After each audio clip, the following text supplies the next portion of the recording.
তো ওটা কি ভর্তা? দেখলেন তো, বলতেই পারছে না যে ও কি খাচ্ছে। যদি এই রান্নাটা এই পদ্ধতিতে করেন তাহলে আপনি যাকে খাওয়াবেন সেও বলতে পারবে না যে এটা আসলে কি। আজকে সপ্তম দিনে ভর্তা উইকের আমি চলে এসেছি আজকের চমক নিয়ে। আজকের রেসিপি শুটকির চাটনি ভর্তা। চলুন দেখে নিই সমর্পিতাস কিচেনে। প্রথমেই বলি, শুটকিটা আমাকে এনে দিয়েছে আমার হাজব্যান্ডের কলিগ উত্তম প্রধান কাঁথি থেকে।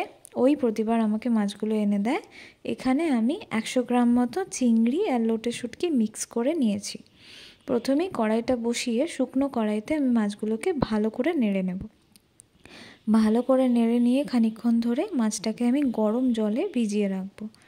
গরম জলে কিছুক্ষণ ভিজিয়ে রাখলে মাছটা একটু নরম হয়ে যাবে। এবার মাছটা যখনই একটু নরম হয়ে যাবে তখন ভালো করে পরিষ্কার করে ধুয়ে নিতে হবে। যদিও উত্তম যতবারই আমাকে মাছ এনে দিয়েছে প্রচণ্ড ভালো প্রসেস করে কাটাকুটি করে পরিষ্কার করেই দিয়েছে, আমাকে এক্সট্রা খুব একটা খাটতে হয় না। যা যেতটুকু বালি নোংরা থাকে আমি সেগুলো ধুয়ে পরিষ্কার করে নিই। এবার কড়াইতে দিয়ে দেবো খানিকটা সর্ষের তেল। এখানে আমি 1-1.5 চামচ মতো সর্ষের তেল দিয়েছি শুধুমাত্র মাছটা ভেজে নেওয়ার জন্য। এখানে মাছ ভাজার জন্য আমি একটা ছোট্ট ট্রিক ফলো করেছি, সেটা হচ্ছে মাছগুলোকে আমি গোটা রসুনের সাথে ভেজেছি। তাতে করে ভাজার সময় যে একটা শুটকির উৎকট গন্ধ আসে, গন্ধটা কম আসবে।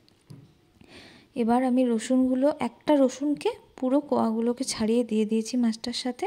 এবার আমি ভালো করে ভেজে নেব। প্রথমে তেলে রসুনের গন্ধটা যখন ছাড়বে তারপরে মাছগুলোকে দিতে হবে, ঠিক আছে? এবার আমি দিয়ে দিলাম একটু কাশ্মীরি লঙ্কা, যাতে কালারটা খুব ভালো আসে। এবার মাছগুলোকে ভেজে আমি সাইড করে দিয়েছি।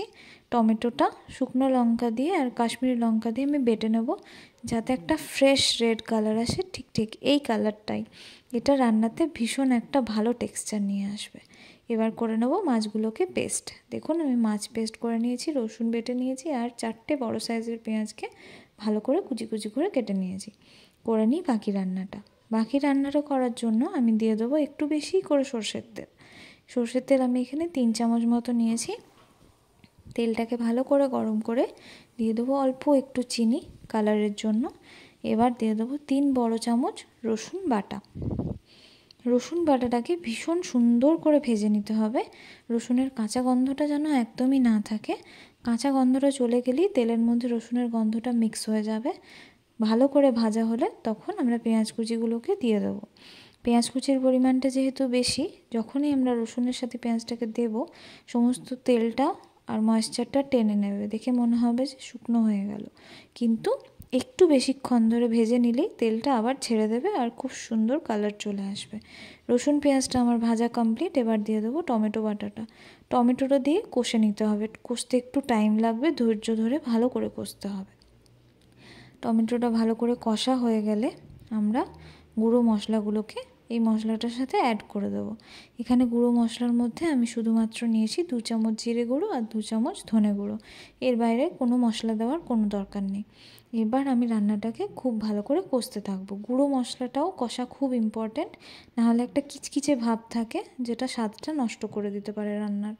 এবার আমি দিয়ে দেবো মাছের পেস্টটা। মাছের পেস্টটা দিয়ে রান্নাটাকে আবার ভালো করে খুব কষে নিতে হবে, একদম ড্রাই করে নিতে হবে ভর্তাটা।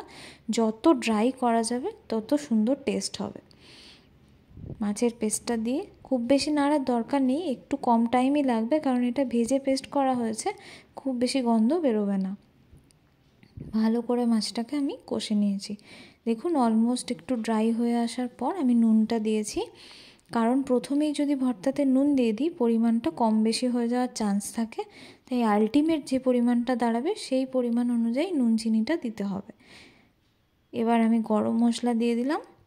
রান্নাটা অলমোস্ট রেডি হয়ে গেছে। দেখুন সাইড দিয়ে তেলটা সম্পূর্ণ ছেড়ে দিয়েছে।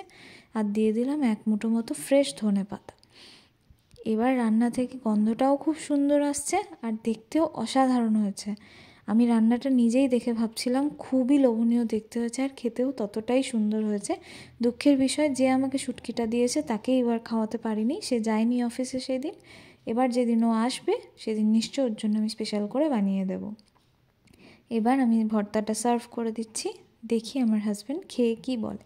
চলুন আপনাদেরও শোনাই। তো ওটা কি ভর্তা?